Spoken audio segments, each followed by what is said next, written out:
Hello friends, आप सभी का स्वागत है हमारे यूट्यूब चैनल न्यू इंडिया विवेक न्यूल पर। आज हम बात करेंगे कक्षा 12 की मैथ विषय की, जिसमें 1.3 पढ़ेंगे। हमने द्विआधारी संक्रिया को पढ़ लिया था, उसके आज कुछ सवाल करेंगे। देखिए, कुछ छोटे छोटे सवाल हैं जिनको आप समझने की कोशिश करिए। किताब का जो 1.3 का पहला सवाल है उसमें कुछ 5 सवाल छोटे दिए हैं। पहला क्या कह रहा है कि ए स्टार बी बराबर रिजल्ट क्या निकल कर आ रहा है ए। एन में एक द्विआधारी संक्रिया है, इसकी जांच करनी है आपको। तो देखिए, हमें कोई ऐसी संख्याएं लेनी है जिससे ये द्विआधारी संक्रिया नहीं है, इसको हम गलत सिद्ध कर पाए। ऐसा कोई एग्जांपल दिमाग में आना चाहिए फटाफट। देखिए, ए हम कुछ भी ले लें। देखिए, ए तो हमें एन से लेना है ना, ए एप्सिलॉन। ए किससे लेना है? एन से लेना है। और ए स्टार बी का रिजल्ट क्या निकल कर आ रहा है? ए आ रहा है। इसका मतलब ये एन में ही आएगा ना। जैसे आप एक स्टार 2 ले लें तो इसका रिजल्ट क्या निकल कर आएगा? 1। यहां 2 स्टार 1 ले लें तो रिजल्ट क्या निकल आएगा? 2 आएगा। वो किस में है? All A B epsilon N, अतः ये द्विआधारी संक्रिया है। द्विआधारी संक्रिया है। आप कोई भी मान ले, ये द्विआधारी संक्रिया है। दूसरा देखिए, दूसरा क्या कह रहा है? ए स्टार बी बराबर ए प्लस बी माइनस 3। इसको बताना है कि आपको द्विआधारी संक्रिया है कि नहीं है। कोई एग्जांपल लीजिए आप। जैसे मान लीजिए, ए मैंने ले लिया 1 और बी मैंने ले लिया 2। देखिए, 1 और 2 ये किस में है? एन में है कि नहीं है? एन से तो लिए हमने, क्योंकि ए बी एन से लेने हैं। अब इसका जो रिजल्ट निकल कर आ रहा है वो देखिए, 1 प्लस 2 माइनस 3। 3 माइनस 3 कितना आया? 0। क्या ये एन में है? 0 होता है एन में? नहीं। ठीक है, अतः द्विआधारी संक्रिया नहीं है। ये एन में द्विआधारी संक्रिया नहीं है, नहीं है, एन में नहीं है। तीसरा क्या कह रहा है कि ए स्टार बी ए प्लस 3b। खुद सोचिए, a प्लस 3b, आप a और b का कुछ भी मान लें, 3 से पूरा पूरा गुणा हो रहा है। यदि यहां पर 2.5 होता तो नहीं होता, लेकिन 3 से पूरा पूरा गुणा हो रहा है। इसका मतलब संख्या गुणा होगी और फिर जोड़ होगा। इसका मतलब आप कुछ भी रख दीजिए, आएगा नेचुरल नंबर ही। जैसे आपने मान लो 2 लिया, ठीक है, a बराबर 2 ले लिया और b बराबर मान लो 3 ले लिया, तो आप देखिए क्या आएगा? 2 प्लस 3 गुणा 3 तो 9 हो गया, 2 11। अब बताइए, 11 एप्सिलॉन एन है कि नहीं है? है। अतः ये द्विआधारी संक्रिया है। द्विआधारी संक्रिया, ऑपरेशन बाइनरी ऑपरेशन है किसमें? एन में। ठीक है। चौथा सवाल इसमें क्या कह रहा है कि ए स्टार बी बराबर ए बट्टा बी। ठीक है, क्यू में। क्यू मतलब परिमेय संख्याओं में। आप देखिए, a बट्टा बी, परिमेय संख्याओं की परिभाषा आप जानते हैं। परिमेय संख्या क्या होती है? जिन संख्याओं को हम b बट्टा क्यू रूप में लिख सकें और q 0 ना हो। देखिए, आप ऐसा एग्जाम्पल उठाइए। a का मान लीजिए, आप कुछ भी मान लीजिए। जैसे a है वो 1 है, ठीक है, एक है तो 1 तो परिमेय संख्या होती है, और b है वो 0 है। बताइए, b 0 है तो 0 परिमेय संख्या होती है। क्यों? क्योंकि 0 को हम ऐसे लिख सकते हैं 0/1, ये परिमेय संख्या है। नीचे 0 नहीं होना चाहिए, ऊपर तो हो सकता है। ये परिमेय संख्या है। ए बी हमने किस से लिए हैं? क्यू से लिए हैं। ध्यान देना जरा, यहाँ पर ए बी हमने क्यू से लिए हैं, लेकिन जब हम यहाँ मान रखेंगे 1/0, अब आप देखिए, क्या ये परिमेय संख्या की परिभाषा में फिट बैठता है? नहीं। अतः ये फिट नहीं बैठता, तो नॉट एप्सिलॉन क्यू। अतः द्विआधारी संक्रिया नहीं है। किसमें? क्यू में द्विआधारी संक्रिया नहीं है। ये देखिए, संख्याएं बदलने से फर्क पड़ता है। जैसे ये देखिए, इसका ई भाग क्या कह रहा है? ई भाग ये कह रहा है कि ए स्टार बी ए माइनस बी। ई स्टार बी बराबर ए माइनस बी, किसमें? आर में। यदि ये एन में होता तो नहीं होता, क्योंकि माइनस आ जाता। यहाँ 1 लेते, यहाँ -2 लेते तो, लेकिन ये आर में है तो आप कुछ भी ले लीजिए, आर में तो होगा ही होगा, क्योंकि यदि आप माइनस लेंगे तो माइनस का मान आ जाएगा। ऐसा तो है नहीं कि आर में परिभाषित हो जाए, काल्पनिक आने से रूट में है नहीं। इसलिए for all A B epsilon R के लिए द्विआधारी संक्रिया है। ठीक है, आर के सभी मान के लिए द्विआधारी संक्रिया है, ये आपने सभी देख लिए। तो इस तरीका का सवाल बेसिक समझ के लिए दिया गया था ये, कि आप संख्याओं को बेसिक समझें और द्विआधारी संक्रिया को बेसिक समझें। देखिए किताब के दूसरे सवाल का पहला सवाल क्या कह रहा है कि n में एक द्विआधारी संक्रिया है, a स्टार b बराबर दिया आपको 2 की पावर ab, क्रम विनिमेयता व साचर्य की जांच करनी है। तो देखिए पहले हम क्रम विनिमेयता की जांच करते हैं। क्रम विनिमेयता, तो क्रम विनिमेयता मतलब a स्टार b बराबर क्या, b स्टार a, ये क्रम विनिमेयता है।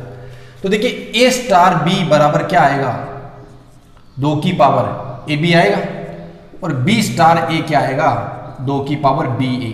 लेकिन आप जानते हो गुणा में ab बराबर क्या होता है, ba तो होता है। ठीक है, तो हम इसको क्या लिख सकते हैं, 2 की पावर ab लिख सकते हैं ना। तो आप ये इन दोनों से देखिए a स्टार b बराबर क्या हो गया, b स्टार a। तो हम कह सकते हैं for all ab epsilon n के लिए क्रम विनिमय है।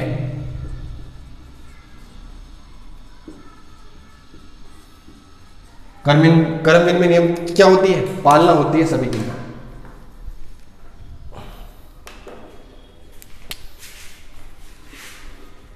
हम बात करते हैं साचर्य की, साचर्य। ठीक है, साचर्य की बात करें तो a स्टार b बराबर क्या दिया है, 2 की पावर ab दिया है। साचर्य नियम मतलब a star b star c। ठीक है, a star b star c ये बराबर होना चाहिए। तो हम इसका LHS ले लेते हैं, LHS। ठीक है, a star b star c में लगाएंगे तो क्या हो जाएगा, 2 की पावर bc। ठीक है, 2 की पावर bc। तो देखिए अब इसके साथ लगाएंगे, देखिए समझिए इसको, 2 की पावर bc हो गया है। अब ये a है और ये क्या है, b है, ये भी 2 की पावर में जाएंगे, 2 की पावर a गुणा b आपकी जो है ये आपका मान आया। ठीक है, ये आपकी समीकरण नंबर 1 होगी। ऐसे ही आप RHS लेंगे, उसमें क्या है, a star b star c। ठीक है, a स्टार b क्या होगा, 2 की पावर ab, 2 की पावर ab गुणा में स्टार c है, गुणा में स्टार c। अब ये आपका a है, ये b है, इस पर वापस द्विआधारी संक्रिया लगाइए तो 2 की पावर ab गुणा c। क्या ये दोनों बराबर है समीकरण 1 और 2 से? नहीं, बिल्कुल नहीं लग रहे। तो समीकरण 1 वह है 2 से a star b star c not equal to, ठीक है, a star b star c। अतः for all a b c epsilon n के लिए स्टार साहचर्य नियम की पालना नहीं करता। ये बात हो गई। ये छोटा सा सवाल था। बाकी इसके जो सवाल हैं, बाकी 4 सवाल हो रहे हैं, वो बिल्कुल इजी सवाल है, आप उसको ध्यान से कर सकते हैं। किताब का तीसरा सवाल 1.3 का बिल्कुल सिंपल सवाल है। ऐसा चौथा सवाल है वो उदाहरण है, तो आप आराम से कर सकते हैं। इसमें हमें क्रम विनिमय सबसे पहले a स्टार b बराबर क्या होगा, b स्टार a, ये सिद्ध करना है। तो a स्टार b तो आपको दे रखा है कि a प्लस b प्लस 1 आएगा, b स्टार a क्या आएगा, b प्लस a प्लस 1। लेकिन आप जानते हो कि a प्लस b बराबर होता है किसके, b प्लस a, क्योंकि योग में क्रम विनिमय नियम की क्या होती है, नियम की पालना होती है। योग में क्रम विनिमय नियम की पालना होती है। ये क्या हो गया, a प्लस b प्लस 1 हो गया, बराबर है कि नहीं है, देखिए। अतः a स्टार b इक्वल है किसके, b स्टार a के। ये आपका क्रम विनिमय नियम हो गया। अब बात करते हैं साहचर्य नियम की। क्या, a star b star c, a star b star c, ये सिद्ध करना है। तो देखिए दोनों को बराबर लेके चल लेते हैं हम। a स्टार इसमें लगाते हैं बी स्टार सी। देखिए बी स्टार सी क्या होगा, A plus B plus one, ठीक है। ए स्टार बी क्या होगा, B star C B plus C plus one, ये होगा A plus B plus one और स्टार सी। अब ये पहला अवयव, ये दूसरा अवयव, इसमें लगा दीजिए A plus B plus C plus one plus one. देखिए पहला अवयव, दूसरा और फिर प्लस वन, ऐसे A plus B plus one plus C plus one. अब देखिए A plus B plus C तो आया ही आया, प्लस में दो आए, यहाँ पे भी ए प्लस बी प्लस सी आया, प्लस में दो आए। अतः सात नियम की पालना हो रही है। सात। तीसरी बात करते हैं तत्समक, तत्समक अवयव। तत्समक अवयव, तो तत्समक अवयव मतलब ए स्टार ई बराबर ए, नियम यही है आपका, तत्समक अवयव निकालना आपको। ए स्टार ई मतलब ए प्लस ई प्लस वन बराबर ए से ए कैंसिल हो गया, ई बराबर क्या आ गया माइनस वन। देखिए जेड में है तो माइनस वन अपसाइलन जेड होता है, ठीक है, कोई दिक्कत नहीं है। यह आपका तत्समक अवयव हो गया। प्रतिलोम ज्ञात करना है, प्रतिलोम तो कैसे लिखते हैं, ए स्टार एक्स बराबर क्या आना चाहिए, ए आना चाहिए। इसमें द्विआदर्श क्रिया ए प्लस एक्स प्लस वन बराबर ई, ई का मान कितना है माइनस वन। तो देखिए ए प्लस एक्स, ये एक इधर और आ गया तो माइनस का दो हो गया, एक्स बराबर क्या आ गया माइनस दो माइनस ए, तो क्या आ गया एक्स बराबर माइनस ए प्लस दो, ठीक है। ये आपका प्रतिलोम अवयव आ गया। तो ये आपको ज्ञात करने थे, ऐसा सवाल था, ठीक है। 14 सवाल है, वो एग्जाम्पल है, पहले आपने कर लिया है। 5वां सवाल एक छोटा सा और सवाल, बड़ा सवाल है लेकिन उसको छोटा बना के करते हैं। कि R0 में f1x बराबर दिया है x, f2x बराबर दिया माइनस x, f3x बराबर दिया 1/x, f4x बराबर दिया माइनस 1/x। सक्रिय, ठीक है, संयुक्त फलन के लिए सवाल हमको छोड़ दिया है। संयुक्त फलन के लिए संक्रिया सारणी बनानी है आपको, ठीक है। तो आप देखिए पहले तो हमें संयुक्त फलन निकालना पड़ेगा। संक्रिया सारणी कैसे बनाएंगे, देखिए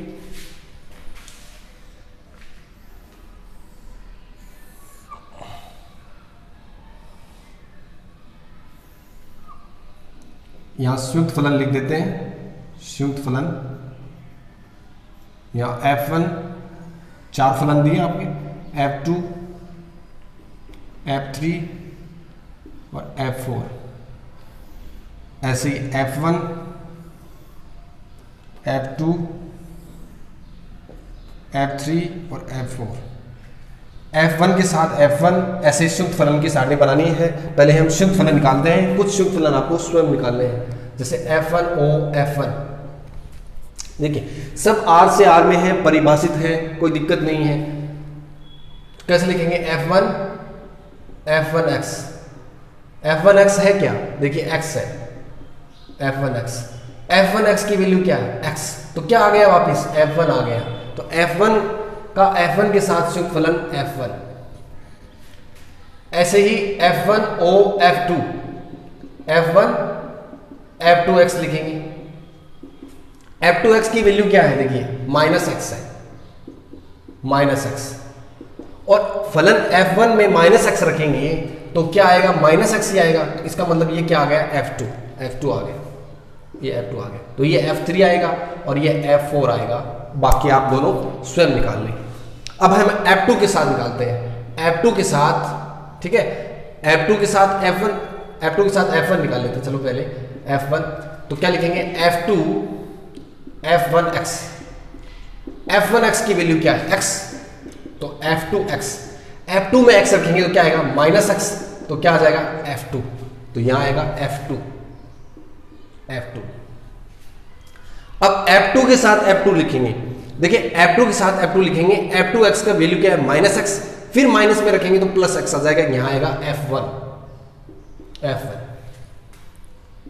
f2 के साथ f3 निकालिए आप, f2 f3x की वैल्यू क्या है 1/x, f2 में 1/x। जब आप f2 में x में जाकर 1/x लिखेंगे तो माइनस का 1/x मतलब f4 आ जाएगा, F4, यहाँ आ जाएगा F4, और यहाँ क्या आएगा F3। क्यों? क्योंकि F4 है वो माइनस का है, और माइनस जाकर आप माइनस में रखेंगे तो क्या हो जाएगा प्लस, तो F3 आ जाएगा यहाँ पर F3। ऐसे आप F3 के साथ F1 निकाल लीजिए, F3 के साथ F1, तो F1x की वैल्यू क्या है, देखिए F1x की वैल्यू x है, तो F3 में जाकर आप x रखेंगे तो क्या आएगा 1/x, मतलब F3 आ गया।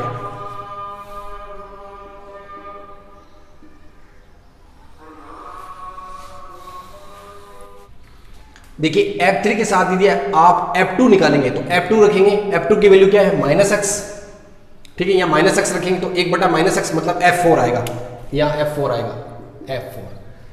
फिर आप F3 के साथ F3 निकालेंगे तो क्या लिखेंगे F3x की वैल्यू क्या है, देखिए 1/x, आप 1/x ही रखेंगे F3 में। देखिए x के स्थान पर 1/x ही रखें तो 1/x, ये कहां चला जाएगा ऊपर, तो क्या आ गया x मतलब F1, तो यहां आ जाएगा F1, तो यहां क्या आएगा F2 आ जाएगा। अब F4 के साथ आप F1 की वैल्यू निकालिए तो क्या लिखेंगे F1x, ठीक है, F1x की वैल्यू क्या है x, तो देखिए यहां पर x रखिए, x रखेंगे तो F4 में x रखेंगे तो क्या आ जाएगा माइनस का 1/x आएगा कि नहीं आएगा, F4 में रखेंगे तो माइनस का 1/x, तो क्या आ जाएगा F4 ही आ जाएगा, यहां आ जाएगा आपका F4। अब यदि आप यहां पर F2 कर दें तो यहां क्या आ जाएगा F2 की वैल्यू क्या है -x, माइनस रखेंगे तो माइनस क्या हो जाएगा प्लस, तो यहां आ जाएगा आपके पास F3, क्या आ जाएगा F3। इसी प्रकार आप F3 का निकाल लीजिए तो क्या लिखेंगे F3x की वैल्यू क्या है 1/x, आप 1/x कहां रखेंगे 1/x, देखिए यहां 1/x रखेंगे तो 1/x तो माइनस का x आ जाएगा, 1 माइनस का 1/x और माइनस पहले ही है, ठीक है। F4 में रख रहे हैं हम, F3 की वैल्यू देखिए क्या है 1/x, F4 में जाकर ये माइनस नहीं है तो क्या आ जाएगा माइनस का x आ जाएगा, मतलब F2 आ जाएगा, तो यहाँ F2 आ जाएगा और यहाँ क्या आएगा F1।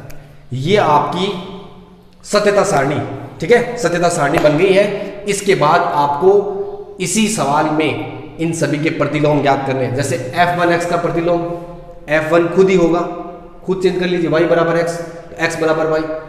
ऐसे ही F2x का -x तो y बराबर -x तो x बराबर -y, खुद ही प्रतिलोम है ये।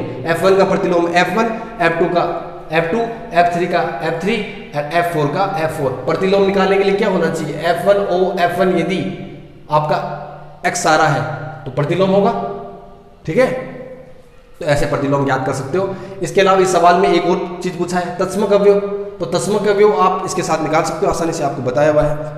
तो ये आपको सवाल करने हैं, ये आपकी 1.3 होगी। अब विविध की जो भी प्रॉब्लम है आपको 1 दिन का समय है, आप विविध की प्रॉब्लम को सोल्व करें, उसके बाद आपका टेस्ट लिया जाएगा।